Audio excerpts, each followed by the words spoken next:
Dans ce journal, on parlera de cet entretien entre le chef de l'État et l'ancien ministre français Jean-Louis Borloo. Et c'était en marge de la commémoration du 20e anniversaire de l'UEMOA à Ouagadougou.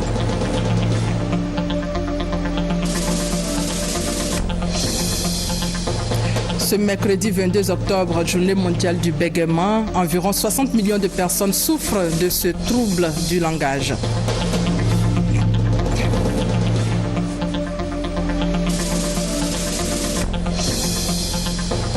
Et nous allons revivre ensemble la semaine silencieuse de l'Abissa et c'est à Grand Bassam.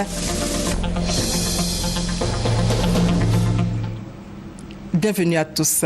Dans l'actualité nationale ce mercredi, ce tête-à-tête en fin d'après-midi entre le président Alassane Ouattara et le président du PDC-RDA, Henri Konan Bédié. Cette rencontre est la première après la paix de Daoukro, rencontre qui aura lieu après le Conseil des ministres qui a eu lieu ce matin, une réunion pour la bonne marche de la nation et nous reviendrons sur ce Conseil des ministres dans notre édition de 20h.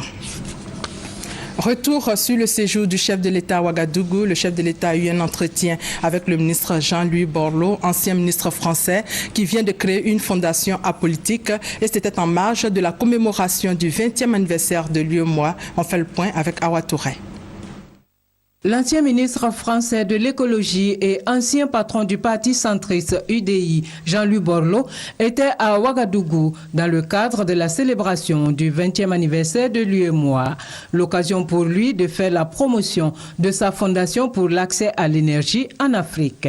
Jean-Louis Borloo n'a pas manqué de venir présenter ce projet ambitieux au président de la République, Alassane Ouattara. Je porte un grand projet pour qu'il y ait 100% d'électricité pour toutes les familles en Afrique, avec des financements internationaux européens. Et évidemment qu'il faut que les grands leaders, et notamment le président Ouattara, qui est lui totalement convaincu par tout ça, porte ça. C'est la grande voix de l'Afrique. L'idée, c'est vraiment d'apporter de la lumière dans toutes les familles d'Afrique et permettre d'un développement et une croissance plus rapide. Voilà, donc j'étais très heureux d'échanger avec le président Ouattara. L'électricité partout et pour tous en Afrique est, selon Jean-Louis Borloo, un facteur déterminant pour la croissance et la stabilité en Afrique. En bref, les procès en assises des détenus de l'ancien régime n'ont pas eu lieu ce matin comme annoncé. Rappelons que c'était des assises pour analyser les dossiers de 89 personnes poursuivies pour des faits d'atteinte à la sûreté de l'État, dont celui de l'ex-première dame Simone Eïvé Gbagbo. Cap sur la primature où le Premier ministre Daniel Kablan-Duncan a échangé avec le vice-président du groupe français Thales. Ce groupe intervient dans les domaines de la défense, de la sécurité, de l'aviation et des hautes technologies. Le groupe Thales veut renforcer son partenariat avec la Côte d'Ivoire. Reportage à Boussanogo. Le président du groupe français Thales, reçu par le Premier ministre Daniel Kablan-Duncan. Partenaire de la Côte d'Ivoire depuis longtemps dans les domaines de la défense et plus largement de la sécurité, des hautes technologies liées à l'aviation et à la marine, Christophe Arnaud dit être venu renforcer le partenariat de sa structure avec la Côte d'Ivoire et le développer.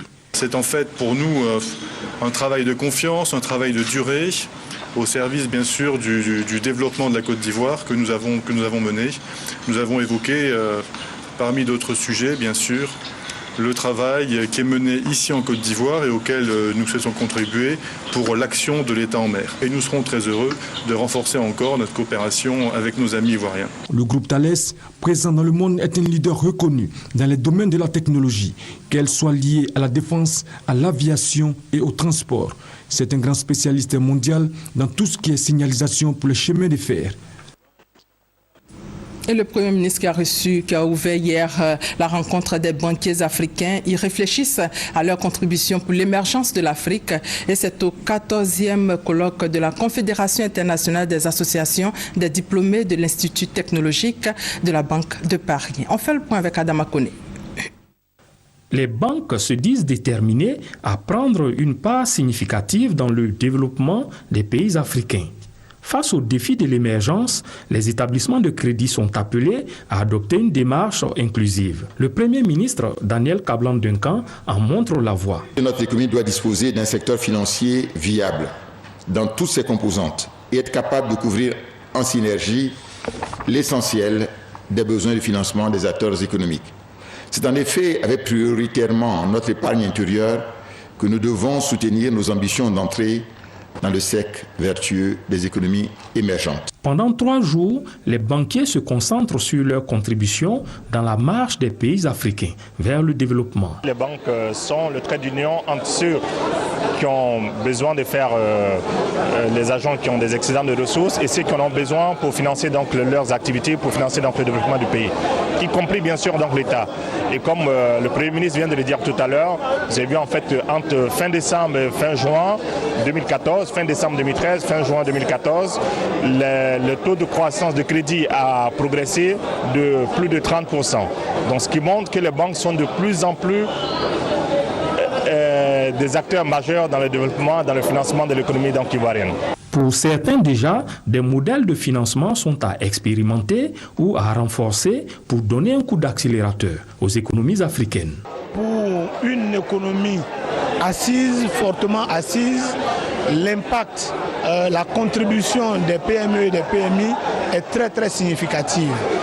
C'est cette contribution des banques à financer les PME et les PMI de façon importante sur des projets d'investissement innovants ou structurants qui permettraient à l'économie d'accroître ses potentialités.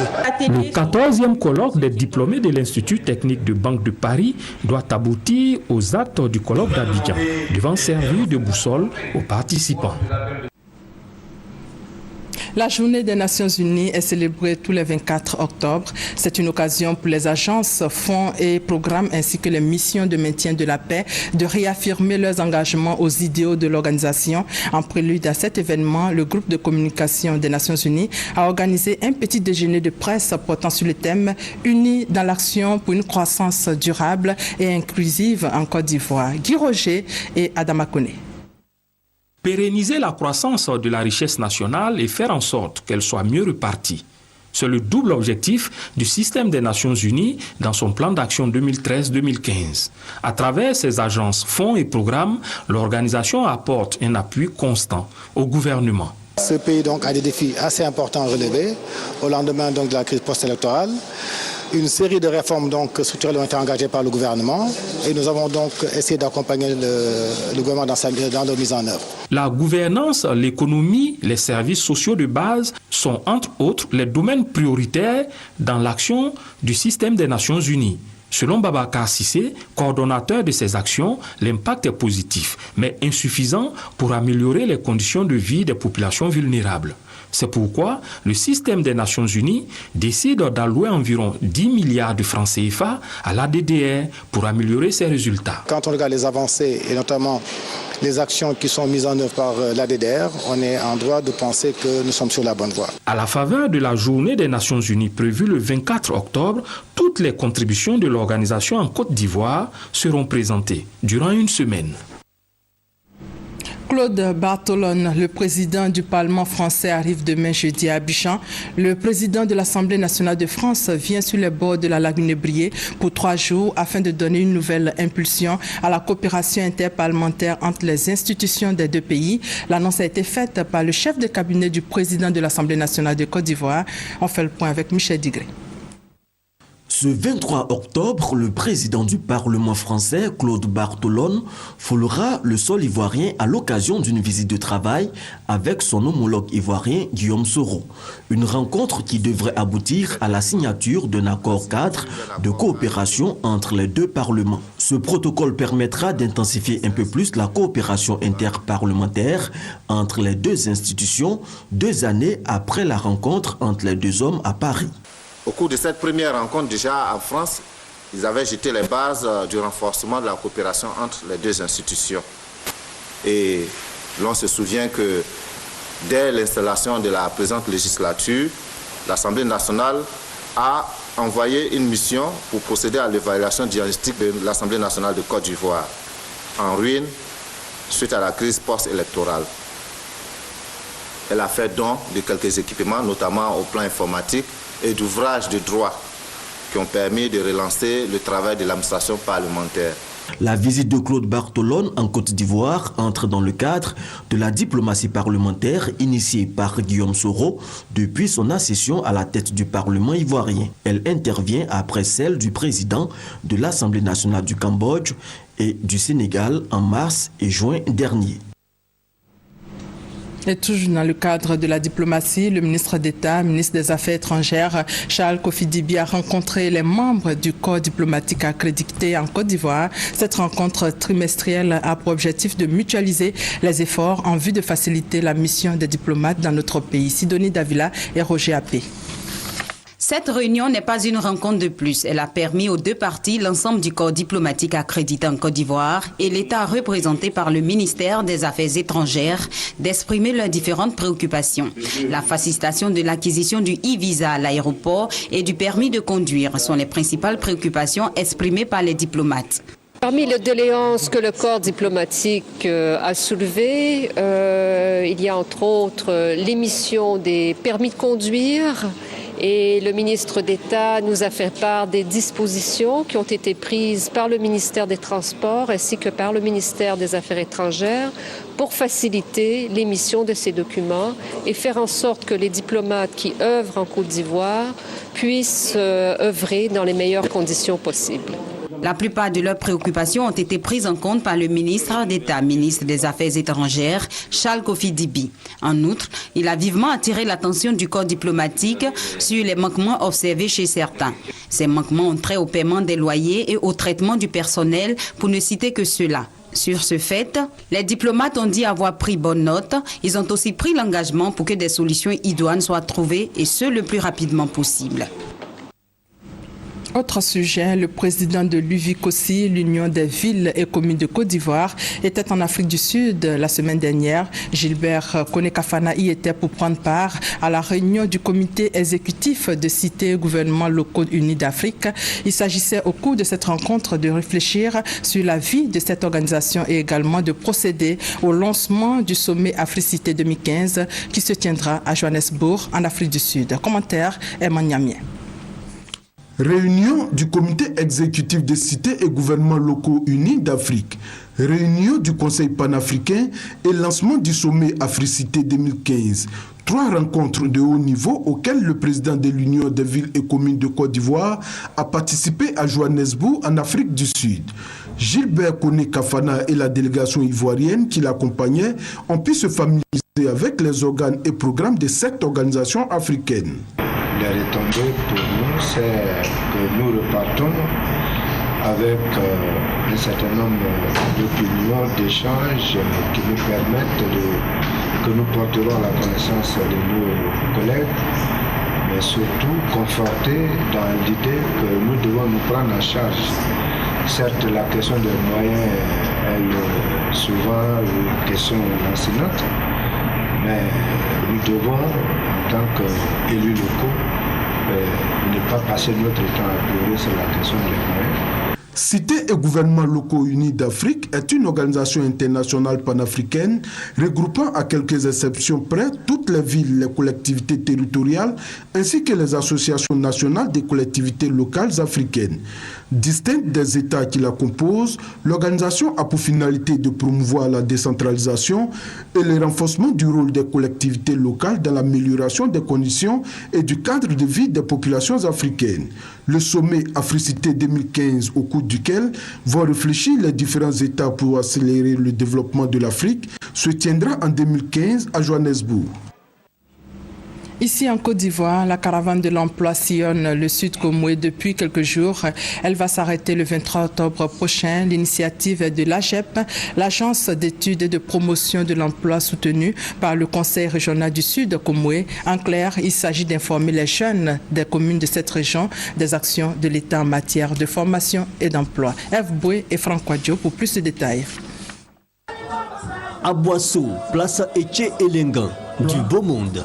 Chercheurs d'emploi, conseillers d'orientation, chacun à la recherche d'informations à travers ces stands de structures de l'emploi et de la formation. Nous sommes à la caravane de l'emploi dans le sud Komoué. On est venu aussi tenter nos chances pour voir dans l'avenir si on peut avoir un emploi. C'est bienvenu, moi je crois, parce que ça permettra à nos jeunes de visiter ces stands-là et de se mettre en relation avec, je dirais, l'employeur. Des emplois pour mettre en exergue les efforts des autorités pour résorber le chômage des jeunes. Les offres de services des structures dédiées à l'emploi et à la formation professionnelle seront présentées.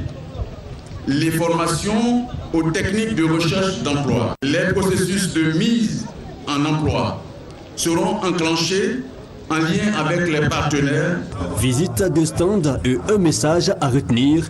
Le ministre d'État, ministre de l'Emploi, des Affaires sociales et de la formation professionnelle entend rapprocher les jeunes des réalités du monde de l'emploi. Les jeunes d'Aboisson donc une maison dédiée à leurs préoccupations en matière de formation et de recherche d'emploi leur est offerte par le conseil régional. Aujourd'hui, il est important que les territoires soient visités pour qu'elles assurent le relais de cette politique en faveur de l'insertion de la jeunesse ivoirienne.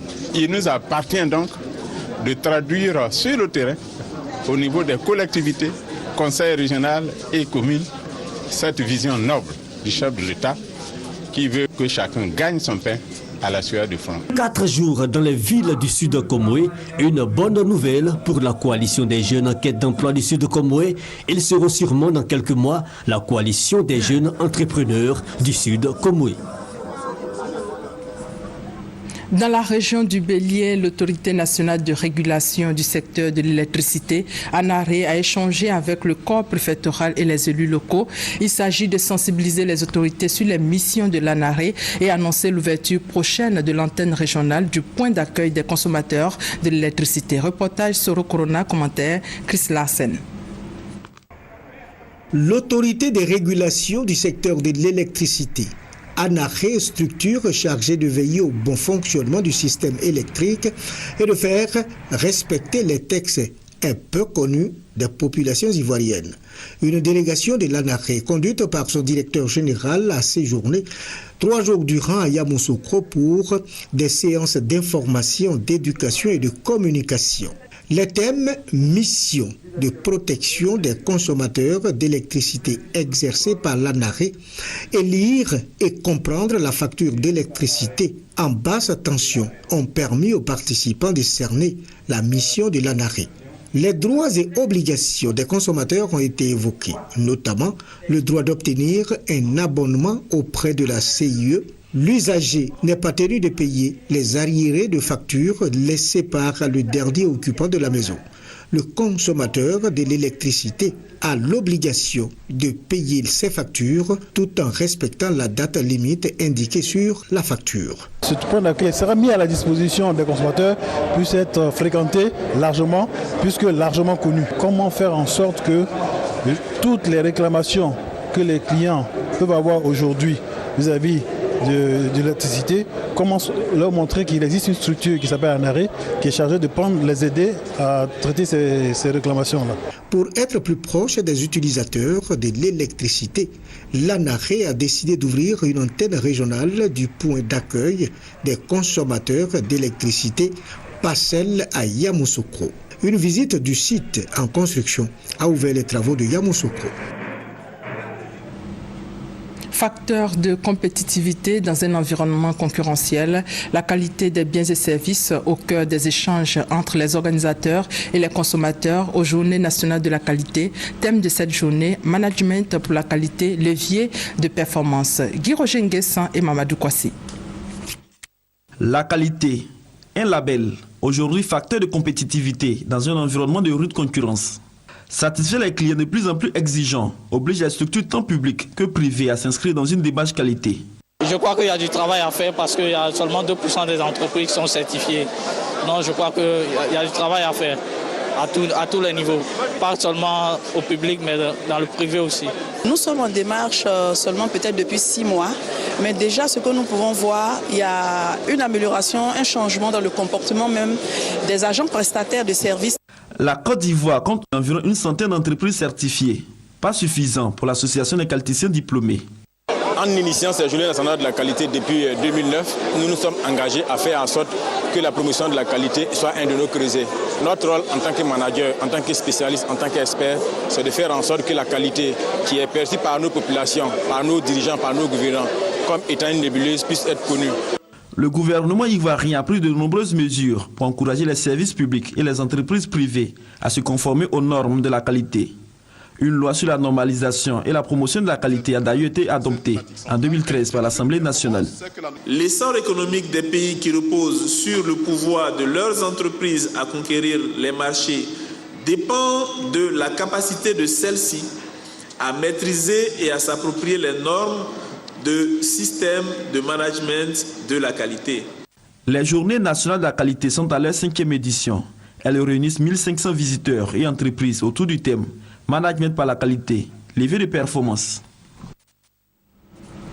Le mercredi 15 octobre dernier, c'était la journée mondiale de la femme rurale, jour choisi par le réseau des associations des femmes de la région de la Nawa pour rendre hommage à toutes ces femmes à travers des dons de matériel agricole afin de les soutenir dans leurs activités. Chantal Eouma Kandan. Les femmes rurales représentent aujourd'hui plus du quart de la population mondiale. La journée du 15 octobre leur est dédiée et le thème choisi cette année pour célébrer la femme rurale s'articule autour de la problématique des zones rurales. Quel rôle pour la femme rurale? Occasion pour le réseau des associations des femmes actives d'Afrique, RAFA, d'honorer les femmes de la région de la Nawa à travers des dons de semences de 10 hectares et du matériel agricole d'une valeur de 5 millions de francs CFA. Une initiative pour permettre à ces femmes, qui constituent le vivrier de l'économie ivoirienne, à se prendre en charge, afin d'éradiquer la pauvreté en Côte d'Ivoire. Il nous revient en effet d'ouvrir un nouveau chantier, tout aussi important, celui de bâtir un monde d'espoir pour les femmes. Le virus de la pauvreté sera vaincu et les familles vivront dans la sécurité. Le député Célestine Trazéré, représentante du parrain Soro Guillaume, président de l'Assemblée nationale, a rendu un vibrant hommage à toutes ces femmes qui, selon elle, méritent d'être soutenues. Elle les a encouragées à travers le RAFA pour les actions menées pour le bonheur de la femme rurale. Et aujourd'hui, c'est la journée mondiale du bégaiement. Environ 60 millions de personnes souffrent de ce trouble du langage. Cette journée est l'occasion d'informer, de sensibiliser, mais aussi de faire avancer les recherches pour soulager les bègues. Arnaud Liendo et Ami Sissoko pour plus de détails. Environ 60 millions de personnes souffrent du bégaiement dans le monde selon l'Organisation mondiale de la santé OMS. Le bégaiement est un trouble qui affecte le débit de la parole. Une cadence caractérisée par des répétitions ou des prolongations de sons, de syllabes, des hésitations et des pauses fréquentes. Le bégaiement est lié à des facteurs environnementaux et psychologiques. Les facteurs qui prédisposent des personnes à bégayer, entre autres les antécédents familiaux, la constitution neurologique de la personne qui bégaye et les facteurs aussi qui déclenchent le bégaiement, le mimétisme, l'imitation, et nous avions aussi des difficultés psychologiques, la réaction de l'entourage par rapport à la personne qui bégaye. Les premiers symptômes apparaissent dans la plupart des cas dès l'enfance. Le bégaiement peut survenir également à la suite d'un accident cardiovasculaire ou d'un choc émotionnel. Il constitue une entrave à la réussite sociale des personnes bègues. Ou les conséquences du bégaiement sur la personne elle-même qui bégaye, tout d'abord c'est la nervosité et aussi le refus de participer à la communication. La personne s'isole. Des traitements orthophoniques et psychologiques permettent de contrôler le bégaiement ou de le guérir. Les traitements sont sur deux volets. Le traitement orthophonique couplé du traitement psychologique. Il y a la méthode de réapprentissage de la parole, la méthode de relaxation et la méthode de respiration. Des facteurs d'amélioration du bégaiement, on peut citer entre autres la chanson, la lecture à haute voix, la lecture en chœur, la parole ralentie, même voix la parole chantée, c'est très très important pour diminuer le bégaiement. Des traitements sont méconnus par des personnes bègues. C'est donc pour les aider à sortir de l'isolement qu'une journée mondiale du bégaiement a été instituée depuis 1998 par les Nations Unies. Elle vise également à sensibiliser la population pour faire progresser la recherche des traitements. Les membres de l'association pour le bien-être des albinos de Bouaké peuvent pousser un ouf de soulagement grâce à un partenariat de l'ONG Bien-être des albinos. Ces albinos viennent de bénéficier de 26 paires de lunettes pharmaceutiques d'un coût de plus de 2 500 000 francs CFA. Reportage Ouattara, Djeneba, commentaire, Kwadjo Kwame. Acte de haute portée sociale des clubs Lyon, d'Abidjan, Horizon et Stéridia. En effet, ces structures viennent d'offrir des verres correcteurs d'une valeur de plus de 2 500 000 francs aux membres de l'Association pour le bien-être des albinos de Bouaké Abab, fruit d'une collaboration entre l'ONG Bien-être des albinos de Côte d'Ivoire, Bédassi et ses Lions Club. Cette action de bienfaisance vise à l'amélioration de la vision de ces personnes. Il y a des hommes normaux qui ont des problèmes de vue, mais le problème se pose avec acuité, avec les albinos qui sont parfois rejetés de la société. Nous sommes là pour les aider à se mettre au niveau des autres populations. Pour les bénéficiaires, ce don de paires de lunettes est un soulagement. Nous sommes vraiment en joie. Nous remercions les différentes associations et personnes qui se sont associées pour vraiment nous venir en aide. Les lunettes pourront nous permettre d'accroître notre vision en classe, de pouvoir mieux traiter les devoirs et puis aussi de pouvoir être mieux assidus et puis apprendre plus facilement nos leçons. Le maire de la commune de Bouaké, Djibo Youssouf Nicolas, et le président de l'ONG Bien-être des albinos, Koulibaly Mamidou, ont exprimé leur reconnaissance aux généreux donateurs et encouragent ce genre d'initiative. Ces intervenants ont invité d'autres personnes morales et physiques à suivre cet exemple en vue de contribuer à l'épanouissement des albinos. En Côte d'Ivoire, il existe plus de 4000 albinos. Direction Grand Bassam pour parler à Bissa. Le Siedou a eu lieu dimanche, période importante au cours de laquelle le tam-tam sacré Lendolebler prend sa retraite pendant une semaine. C'est la semaine dite silencieuse de la Bissa. Elle est consacrée à la préparation et à la méditation. Les temps forts avec Victorien Angwa.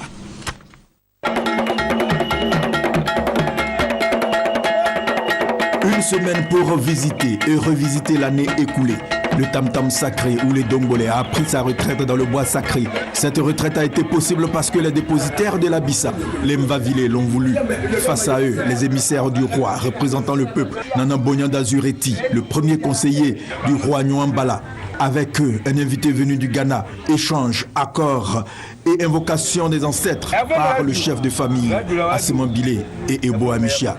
Au menu, que le Dongolais permette que la Bissa se passe dans les règles de l'art. Prière pour le roi et pour le maire Georges-Philippe Ezalé, un Mvavilé. Tous les Mvavilés se sont retrouvés, mais chacun repart chez lui en disant: je dois faire mon autocritique pour voir si effectivement avec mon prochain, avec mon proche, il y a des problèmes particuliers, et s'il y a des problèmes particuliers, ils font que les règles. De la place de la Bissa jusqu'au bois sacré, le peuple et les invités danseront en attendant le dimanche 26 pour la fin de la retraite. Je vais passer un appel à tous les membres de la communauté afin que tous convergent vers Bassam, le quartier France, le dimanche 26 octobre, pour justement célébrer ce nouvel an en pays Izima. Cette année, nous allons innover. L'innovation est que la notabilité et les riverains d'un village désigné seront à l'honneur, excepté les mardis, vendredis et samedis. Et l'information vient de nous parvenir. La rencontre entre le président de la République et le président du PDC-RDA est reportée à vendredi.